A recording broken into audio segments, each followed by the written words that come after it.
Мынау мыйсыз, санасыз, өзінің қарындасын, болмаса өзінің сіңілісін, өзінің қызын қосылайыққа жіберіп жатқан ана әкелерге және де ағаларымызға айтарым, және де әпкелерімізге айтарым.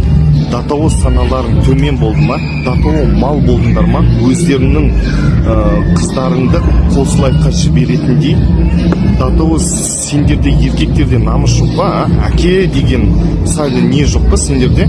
Қосылайықта кімдер отырады, қосылайықта қойлар ғана отырады. Или қыздарыңыз баран ба, қой ма қыздарыңыз? Жібермеңіздер ондай төмен, белден төмен бағдарламаға.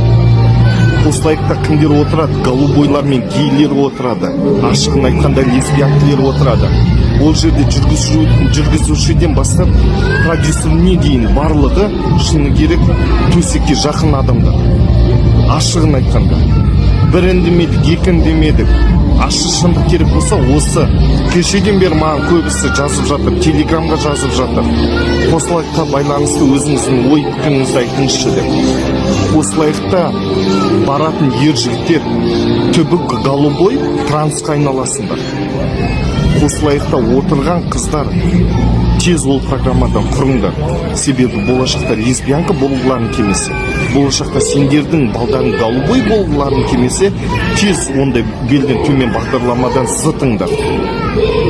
Қосылайықта қалай адамдарды сақтап алып қалады, мына қатысушыларды шындықты неге айтқызбайды? Себебі продюсерлер олардың минустарын біледі ғой, әр адамда бір минус болады. Сол минусты халыққа жариялайын деп қорқытады екен. Малдар, санасыздар, продюсерінен бастап ана Диана Скатова ма, барлығы малдар. Жіберіңіздер, сотқа бересіздер ма, болмаса басқа нәрсеге бересіздер ма? Біздің министрлер не қарап отыр, депутаттар не қарап отыр? Қанша уже міне 100 мың депутат ауысқанша біздің Қазақстанда. Біреуі элементарный қосылайықты айтқысы келмейді. Кім соншалықты батыр бұл қосылайықты соншалықты бұлай қарап отырған?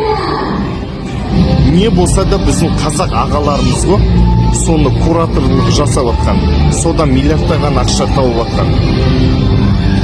Ренжімеңіздер, айып етпеңіздер. Комментария күтемін.